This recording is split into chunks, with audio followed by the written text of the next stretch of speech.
What's the latest? Well, interestingly enough, the news today, guys, is no vote, even though we expected one today. A delay and yet another vote about whether to make changes to the hepatitis B vaccine given to newborns, something kids have been getting since the 90s. The meeting today was at times chaotic. Panelists weren't even sure what language exactly they would be voting on, hence the delay.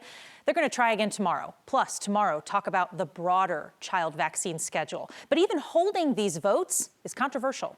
What we are doing here is trying to undo some really bad decision processes we had in the past. How did we get here, where a federal panel considers changing long-standing vaccine guidance in our country? Vaccine skepticism has been growing for years. But this year, a now famous vaccine skeptic, RFK Jr., leads the country's health policy. When federal health leaders inject or bring misleading claims or uncertainty to science that really is clear, and there are clear recommendations, that can confuse parents, that can confuse patients, and that can confuse healthcare providers as well. Dr. David Higgins is an associate professor of pediatrics at CU Anschutz and part of the newly formed Colorado Chooses Vaccines Coalition, made up of medical experts, health providers, and policy leaders. This alliance was created to be able to quickly respond and help protect Coloradans. This summer, RFK Jr. fired the entire 17-member CDC panel that makes vaccine guidance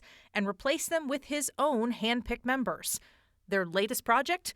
Revisit whether newborns should get the hepatitis B vaccine at birth. It is a big deal that they are considering rolling back a proven strategy with the hepatitis B vaccine that we've been using for over 30 years. Hep B can be passed from mom to baby during childbirth, leading to liver disease, even death. Extensive studies found no evidence that a dose at birth causes short or long-term health problems.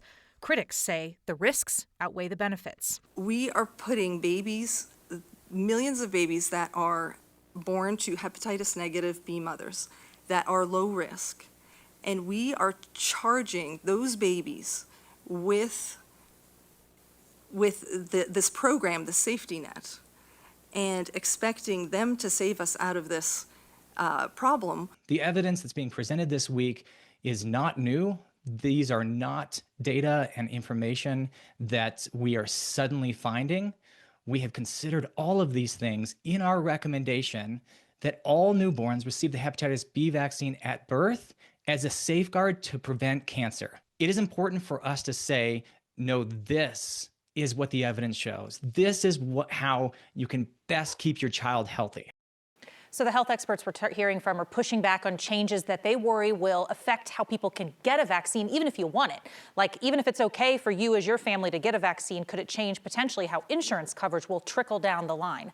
Tomorrow, the same panel will start talking about changes to the entire vaccine schedule, as well as ingredients that would be used inside of vaccines for children. Guys, so a lot of basically today's conversation carries over into tomorrow, where we expect some votes.